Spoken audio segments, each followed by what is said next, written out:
Po t'ishe tim politik një vit, kishe shumë gjëra në dorë. Çfarë do bëje 3 gjëra? Pisha unë politik, që do bëja, që pyetje e vështirë? Vetëm 3 gjëra. 3 gjëra, fillimisht se pastaj po të dash shumë, kam frikë do bësh dhe ti si Atëherë. të tjerët. Dhe vjen ai tipi, fut del në test, po pse s'do e merrni, po pse gjithë shkollat e tjera marrin? Do ta marrin, nuk është për këtu se unë nuk mendoj që mund ta ndihmoj këtë. Thjesht do të marr lekët kot, po nuk do ta ndihmoj. Edhe mund ta ngel në fund. Kështu që shkon tjetër. Jo po kështu është. Edhe unë jam gatshëm të paguaj edhe 10 fishin e tarifës po desha. Vetëm ma merr. 10 fishin. U mendove ti ndonjëherë këtu të më thuj të drejtën tani? Jo. Kam shkruar 2 libra, libri i parë ka dalë vetëm në një kopje, është printuar vetëm në një kopje. E kam shkruar vetëm për çunat e mi dhe 2 personazhet kryesorë janë 2 çunat, janë aventurat e çunave. Kam një lloj mosbesimi, skepticizmi dhe ndaj ideve dhe frikrave të mia mbi të gjitha. Do thënë, po nuk jam njeri që vepron mbi bazën e asaj ç'a ndjen në moment. Do thënë, mbi të gjitha përpiqem të përdor arsyen. Refleksi im i parë është që gjërat nuk janë asnjëherë ashtu siç duken. E kuptoj. Do thënë, gjërat janë gjithmonë më ndryshe, kështu që ti ke gjithmonë mundësinë që të marrësh më tepër informacion, ka gjithmonë opsione të tjera që nuk i sheh në atë momentin e parë.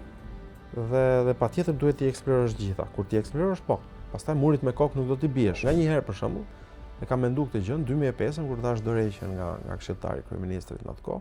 Në një farë mënyrë dorë dhe u tërhoqa nga politika. Mund të kisha ndenjur aty.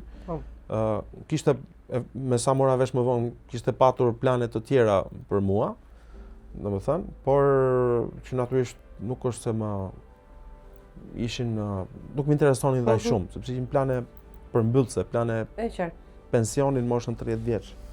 Tipit jo më fut në diplomaci, në ambasade, gjëra të tilla. Do thënë, gjëra hajde të të fus në një zyrë dhe të jap një shpërblim, ndërkohë që nuk ishte kjo ajo gjëja ime.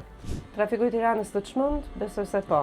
I frikshëm. I frikshëm, se trafiku në Tiranë edhe na hyri gjatë podcastit, sado që do përpiqemi ta punojmë në post production, do ta kuptoni që studion e kemi në Tiranë, ku ka dhe bori makine, ku njerëz punojnë.